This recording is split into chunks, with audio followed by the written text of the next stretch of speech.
ফিলিস্তিনের অবরুদ্ধ গাজায় ইসরায়েলি বর্বরতা চলছেই। দখলদার ইসরায়েলের বর্বরতায় এই উপত্যকাটিতে নিহতের মোট সংখ্যা 52,530 জন ছাড়িয়ে গেছে।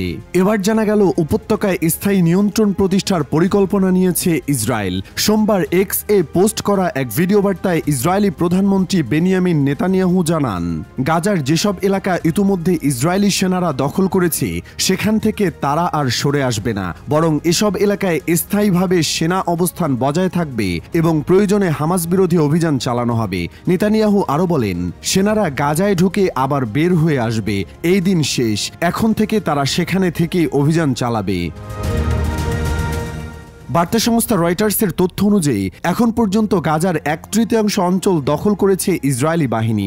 এসব এলাকায় স্থানীয় অধিবাসীদের সরিয়ে নিয়ে নজরদারি টাওয়ার ও নিরাপত্তা চৌকি স্থাপন করেছে তারা, যেগুলোকে নিরাপত্তা জোন হিসেবে উল্লেখ করা হয়েছে। তবে ইসরায়েলের পরিকল্পনা এখানেই শেষ নয়, বরং পুরো গাজা দখলে নেওয়ার পরিকল্পনা রয়েছে বলেই জানিয়েছে এক ইসরায়েলি কর্মকর্তা।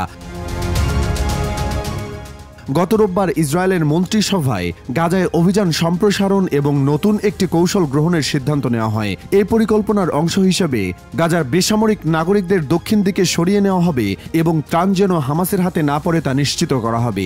ওই কর্মকর্তা আরও জানান, নতুন হামলা শুরু হলে দক্ষিণাঞ্চলীয় রাফাহ এলাকায় ত্রাণ বিতরণ করা হবে। তবে এ দায়িত্ব কোনো আন্তর্জাতিক সংস্থার হাতে নয়, একটি বেসরকারি প্রতিষ্ঠানের মাধ্যমে পরিচালিত হবে। প্রতিষ্ঠানটি গাজার প্রতিটি পরিবারের একজন সদস্যের হাতে সরাসরি ত্রাণ তুলে দেবে।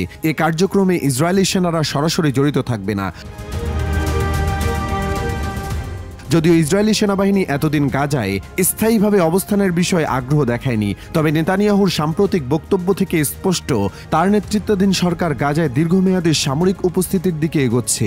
তবুও এ বিষয়ে সেনাবাহিনী এখনও আনুষ্ঠানিকভাবে কোনো মন্তব্য করেনি। এদিকে হামাস গাজায় সরাসরি সাহায্য বিতরণের প্রস্তাবকে প্রত্যাখ্যান করেছে। তারা বলেছে, সহায়তা অবশ্যই দক্ষ আন্তর্জাতিক বা স্থানীয় সরকারি সংস্থার মাধ্যমে পরিচালিত হতে হবে।